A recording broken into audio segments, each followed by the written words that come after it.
Et bonjour à tous et toutes. Vous êtes sur Culture Plane, une chaîne indépendante. J'espère que vous allez tous et toutes bien. En fait, j'ai eu tout d'un coup ce matin l'idée de faire cette vidéo. J'étais en train de jouer à un jeu et je sais pas pourquoi tout d'un coup je me suis dit ah j'aimerais trop faire une vidéo parler sur ce comique. En fait, je l'ai demandé à Noël, c'est le tome 1. Et j'avais vu en fait récemment, j'avais revu pardon le film de Guillermo del Toro, Hellboy, dont j'avais acheté en fait l'édition collector en DVD du premier film. Et j'avais adoré revoir, franchement le film, j'avais adoré.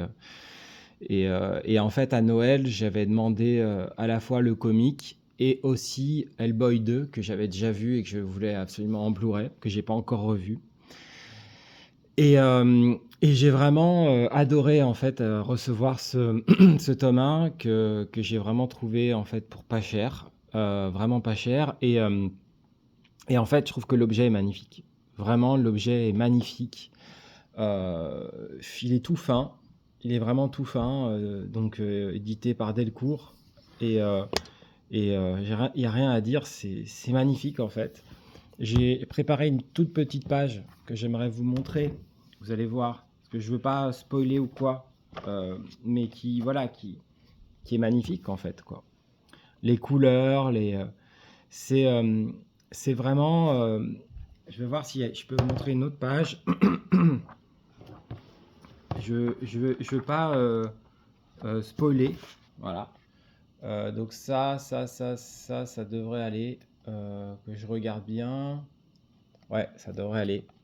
Et donc vous voyez, il y a vraiment un travail graphique. Et en fait, ça m'a rappelé, voilà, à quel point en fait, bah moi il y a eu une période que vous connaissez, bien sûr, j'imagine.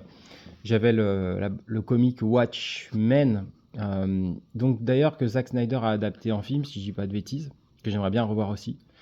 Et en fait, ça m'a rappelé à quel point en fait les comics, c'est formidable, hein. Franchement, c'est formidable, ça fait trop du bien. Et donc voilà, je voulais vous faire une toute petite vidéo en fait sur ce comic tome 1 de Hellboy, juste bah voilà, vous le conseillez. Moi, je sais pas si j'irai après vers les autres. Je suis dans un rapport ce temps-ci où voilà, j'ai déjà suffisamment de choses, donc je veux pas. Voilà, si je l'ai un jour, c'est que j'aurai le besoin de l'avoir et je commanderai le tome 2. Mais déjà, j'ai été très heureux d'avoir ce tome 1 et de le lire. J'ai vraiment aimé le lire. Et j'espère qu'en 2026, je trouverai le temps de voir Hellboy 2 en Blu-ray, donc toujours réalisé par Guillermo del Toro. Donc voilà, pour moi, c'est un peu, ouais, c'est ces univers, c'est un peu comme quand j'ai revu, alors c'est des films, mais quand j'ai revu Pitch Black, en tout cas, j'avais surtout revu les Chroniques de Riddick sur PSP, bah c'est pareil, quoi. Pour moi, il y a des ambiances comme ça qui sont particulières sur des personnages, et, euh, et c'est génial à revoir. Donc voilà, c'était ça que je voulais vous dire. En profiter pour vous souhaiter une excellente année à tous et toutes. J'espère que vous l'avez bien démarré. Vous dire de mon côté, ça va. Ça va. J'avance sur des points précis. Je suis de nouveau pour le moment, de nouveau en recherche d'une activité professionnelle, mais ça m'a fait beaucoup de bien l'année dernière, en fin d'année, d'avoir eu un petit contrat qui honnêtement m'a fait gagner. C'était pas une affaire d'argent, mais ça m'a fait beaucoup de bien en fait de retrouver un bout d'activité, beaucoup de bien après des événements qui n'étaient pas toujours simples. Et je suis toujours aussi heureux de pouvoir vous partager des choses sur cette chaîne. Toujours aussi heureux. Je suis aussi toujours aussi heureux d'avoir réussi à trouver un équilibre en fait où, bah en fait, je vous suis en fait. Pour être honnête, je suis pas mal de monde et j'ai pas toujours le temps de regarder tout, bien sûr, mais par contre, ça m'a fait beaucoup plaisir aussi d'avoir eu le sentiment de m'être fixé dans une attitude personnelle qui est la mienne et ça aussi, ça m'a fait beaucoup de bien. Ça me fait du bien aussi de voir bah, que voilà, que les habitués, les anciens, globalement, ils sont tous et toutes là. Après, bah, en fait, on est sur le numérique, donc on connaît pas les gens et on sait que tout d'un coup, des gens peuvent disparaître voilà. Et en fait, on espère juste soit parce qu'ils ont plus le temps, et ça c'est ok, soit on espère juste qu'ils vont bien Bah ça c'est voilà, c'est comme ça. J'ai été très marqué moi en 2025, je ne le connaissais pas, mais par le décès, je vous l'avais dit, de Dan Field, dont beaucoup de youtubeurs, youtubeuses ont parlé. Ça m'a beaucoup marqué ce jour-là parce que j'avais l'impression que j'allais bien, et puis tout d'un coup il y avait cette nouvelle et je voyais ce renard et je me dis qu'est-ce qui se passe, c'est quoi ce renard?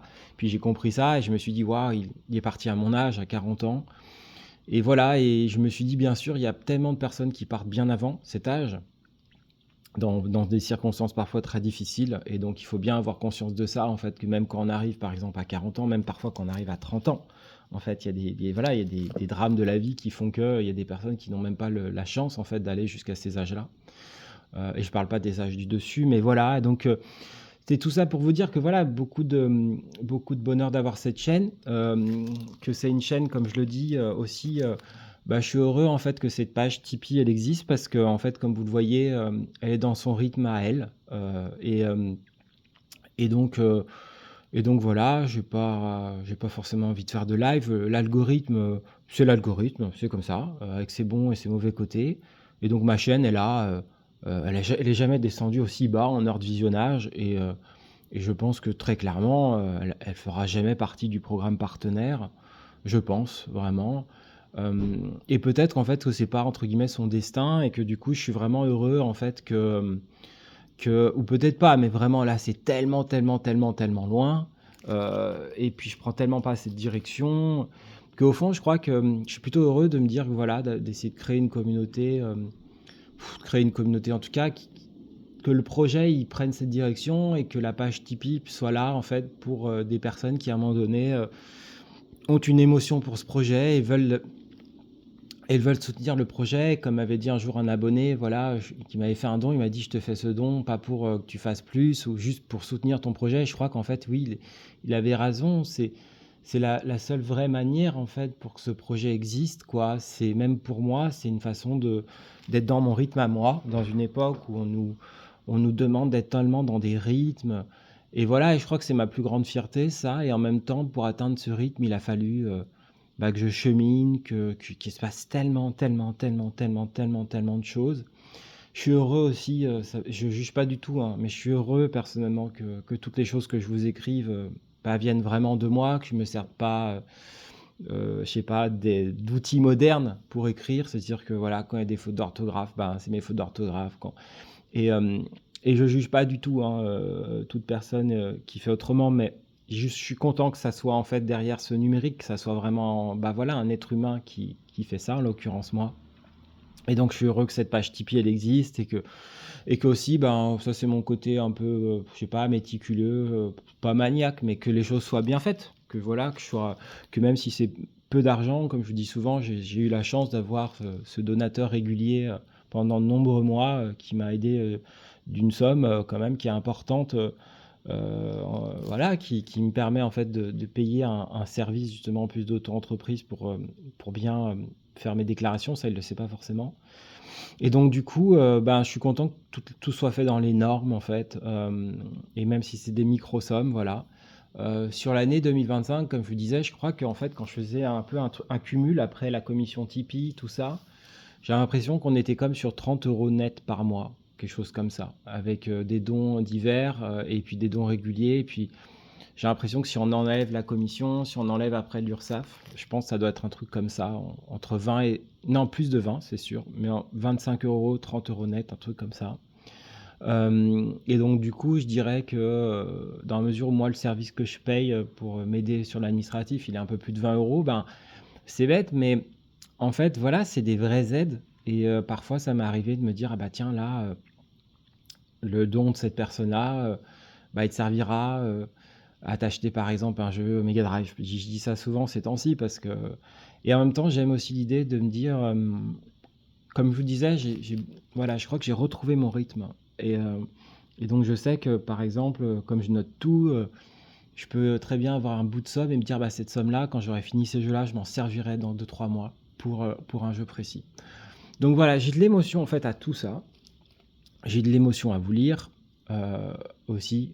Je trouve que je sais pas comment vous dire sans que ça soit, parce que moi je suis vraiment entre guillemets, je sais pas si c'est un joli terme, mais inclusif au sens de, en fait, j'apprécie vraiment les sensibilités de tout le monde. Donc il y en a où j'ai une émotion sur leur manière d'écrire, puis d'autres, c'est sur d'autres aspects. Donc, en fait, peu importe, de manière globale, en fait, je trouve que c'est beau. Et en même temps, c'est beau parce que c'est pas centralisé. Il y a vos propres projets, ou pas d'ailleurs, parce qu'il y en a qui en ont pas, ou qui en ont pas sur YouTube, mais qui ont bien sûr d'autres projets ailleurs et qui ça se lit dans leurs commentaires. Vous dire ça, et puis pour finir, peut-être vous dire que dans l'actualité jeux vidéo, récemment, j'ai eu cette petite émotion, même si j'ai peu suivi, du jeu Fable, parce que c'est un jeu qui avait beaucoup compté quand même pour moi en termes d'imaginaire, en termes presque de fantasme de ce qu'il allait être, et après ce qu'il allait être, ce qu'il était vraiment, plutôt même le deuxième. Et je me suis dit, ah chouette, il va sortir sur PlayStation 5, donc peut-être que je trouverai un temps pour m'y consacrer, c'est possible. J'aime en tout cas, comme je vous disais, l'idée voilà, de freiner les choses et d'y aller tranquillement à mon rythme. Et, euh, et voilà, et c'est ce que je disais aussi dans un post à un moment donné, c'était de prendre la conscience dans le numérique que tout d'un coup, si on a un accident, en fait, oui, il y a des vidéos du coup qui sortent, je vais pas les déprogrammer. Et encore parfois, si on a un accident, on peut pas le faire. Et en fait, je trouve ça beau de faire passer le message en fait à gens qui suivent, de dire en fait, tout d'un coup, si tout d'un coup je parle plus du tout, on peut, avant qu'il y ait éventuellement quelqu'un de la famille ou un proche qui s'exprime en commentaire, s'ils n'ont pas forcément l'accès à mes données, en fait, voilà, le projet il reste jusque si tout d'un coup il y avait des vidéos qui étaient prévues pendant 2-3 semaines, ou un peu plus, et puis après le projet il reste. Et finalement, c'est ce qui est arrivé à David Lynch, hein, à la chaîne YouTube de David Lynch. Je crois qu'il est sorti un truc, puis après elle reste, voilà. Et bien sûr, il y a ses films. Donc, et le reste aussi d'ailleurs. Donc voilà ce que je pouvais vous dire. Je crois que j'étais super content de vous faire cette petite vidéo, toute simple. Vous dire voilà, comme je le dis à chaque fois, parce que ça m'aide, si vous avez envie de soutenir cette chaîne, donc chaque like aide, qui sont des vrais likes. Il n'y a rien de plus beau que des vrais likes. C'est-à-dire qu'on a une vidéo où il y a 3, 4 likes, 5 likes, et c'est des vrais. Chaque commentaire aussi est beau. Donc voilà, c'est toujours beau une vidéo quand il y a 3 commentaires, 4 commentaires, 5 commentaires.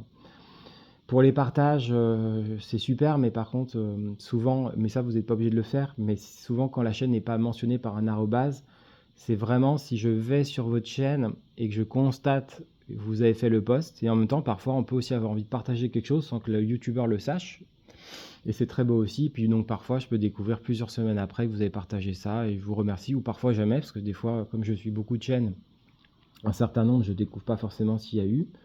Mais dans tous les cas, je vous remercie. Puis pour ceux qui peuvent, veulent, etc., il y a donc toujours le don Tipeee, qui peut être un don unique ou un don régulier. Comme je vous disais, je ne maîtrise pas encore l'affaire des news là.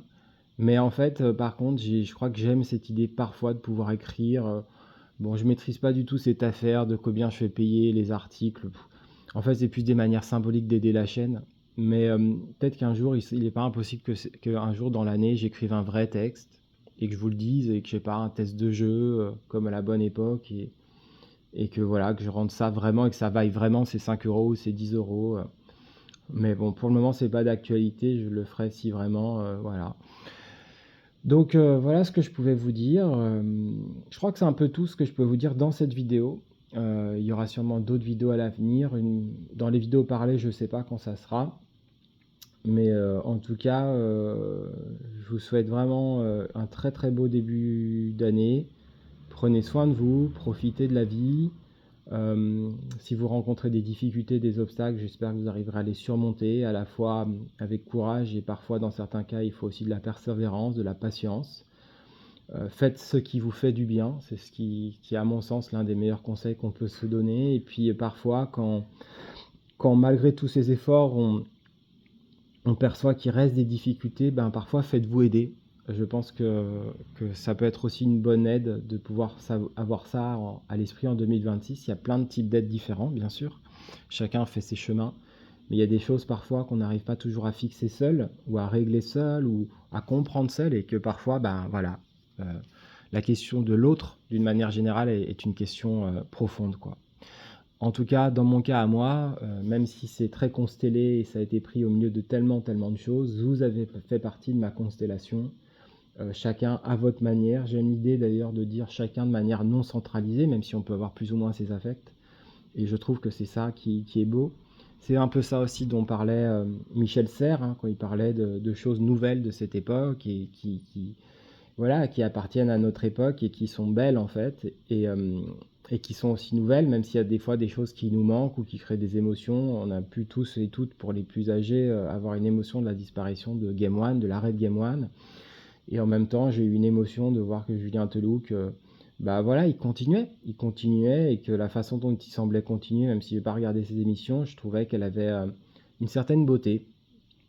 Donc j'ai aussi envie de voir les choses comme ça, et de se dire que les choses sont jamais finies, on peut les reprendre autrement, et voilà, je crois que de toute façon, il s'agit d'essayer de ne pas trop avoir de regrets et d'essayer de voir les choses positives, comme ça a été très positif apparemment pour plein de personnes en 2025, le jeu Expédition 33, comme il a apporté des émotions à plein de monde. Moi, je n'y ai pas joué. Là, actuellement, je suis sur des choses plus anciennes, mais voilà, je crois qu'il faut vraiment voir les choses positivement, et qu'il y a des choses comme ça qui sont belles, comme quand il y a eu Elden Ring, qu'on aime ou qu'on n'aime pas. Moi, j'avais trouvé que la sortie du jeu était très belle, quoi. Donc voilà, je crois qu'il faut pouvoir aussi à savourer ça, et des jeux comme ça, quand ils sont sortis, le fait que ça se connectait au monde 2.0, moi je trouvais que c'était une force aussi, c'est-à-dire qu'à l'époque des magazines, on aurait eu des choses, plus et là on avait vraiment, on pouvait suivre des streamers, et c'est beau quoi. Donc je trouve qu'il faut voir aussi des choses comme ça, et aujourd'hui dans le terrain contemporain, je trouve qu'il y a plein de générations qui se mélangent entre bah voilà, des jeunes qui vont aller tout de suite vers la Switch 2, et puis d'autres qui vont être sur d'autres choses. Et il y a tout ce terrain comme ça d'un moment où il y a plusieurs générations de joueurs, des gens comme Marcus, des gens comme etc., d'âges différents. Et je pense que c'est riche. Voilà, il faut juste espérer que l'industrie continue d'essayer d'aller vers de bons rails, vers des choses bah, éthiques, quoi, des choses qui sont, bah, je pense que par contre cette question-là, elle est importante pour le coup, sans que ça lisse les choses, mais elle est importante. Il y a des choses qui sont importantes, je crois. Voilà ce que je pouvais vous dire. Je vous souhaite à tous et toutes un très très bon dimanche. Prenez soin de vous, et je vous dis à bientôt sur Culture Plane. Ciao!